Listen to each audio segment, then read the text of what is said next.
রাজধানীতে আলু পেঁয়াজের দামে যেন রীতিমতো আগুন লেগেছে। গত সপ্তাহের চেয়ে দাম বেড়ে আলু বিক্রি হচ্ছে ৬০ থেকে ৬৫ টাকা, আর পেঁয়াজ প্রতি কেজি ৭৫ টাকায় বিক্রি হচ্ছে।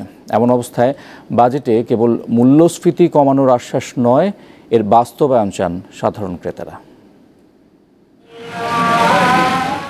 রাজধানীর করাইলবস্তির বাসিন্দা রতন দাস ২ সন্তান ও স্ত্রীকে নিয়ে পেশায় মুচি রতনে টানাপোড়েনের সংসার। বাজেট নিয়ে কোনো ভাবনা নেই, সন্তানের মুখে আহার তুলে দিতে পারাটাই তার কাছে মুখ্য।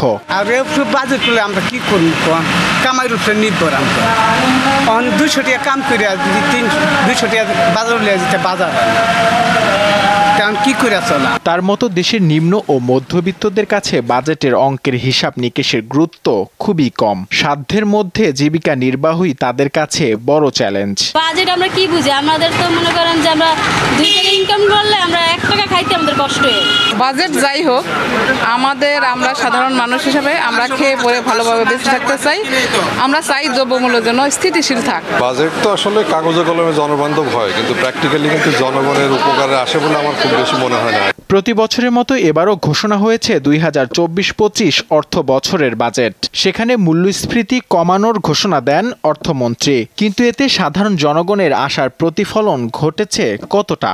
বাজেট ঘোষণার পরদিন শুক্রবার রাজধানীর মহাখালীর কাঁচা বাজারে গিয়ে দেখা যায় সুখবর নেই দামে। আলু বিক্রি হচ্ছে ৬০ টাকার ওপরে, পেঁয়াজ কেজি প্রতি ৭৫ টাকা। কুরবানি ঈদের আগে চড়া মশলার বাজারও। কিছু কিছু জিনিসের শুল্ক কমানোর কথা বলা হয়েছে, কিন্তু ওইটার প্রভাবটা আসলে বাজারে তেমন একটা দেখা যাচ্ছে না। বরঞ্চ আগে থেকে আরো ৫-১০ টাকা আরো ফাললে বেশি বিক্রি হইতেছে। প্রস্তাবিত বাজেটে অন্তত ৩০টি পণ্যে উৎসে কর ২% থেকে কমিয়ে আনা হয় ১%, কিন্তু এর সুফল পাওয়া নিয়ে সংশয় ক্রেতারা। নূর আলম, দীপ্ত সংবাদ, ঢাকা।